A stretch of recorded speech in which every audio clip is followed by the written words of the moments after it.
लगता है इन्होंने ऐसे रास्ता बंद किया बस, हाँ जैसे हम कोर्ट वालों के लिए रास्ता बंद करें। तो बकवास बंद करो अपनी। हमारे बकवास बंद करने से कौन सा कोई रास्ता खुल जाएगा।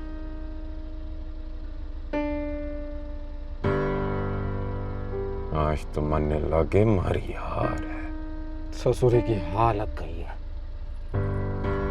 आप गाड़ी में बैठे रहे दाद सिंह, आपसे तो उस दिन काफी बातें हो गई। आज जरा छोटे साई से कुछ बात करेंगे।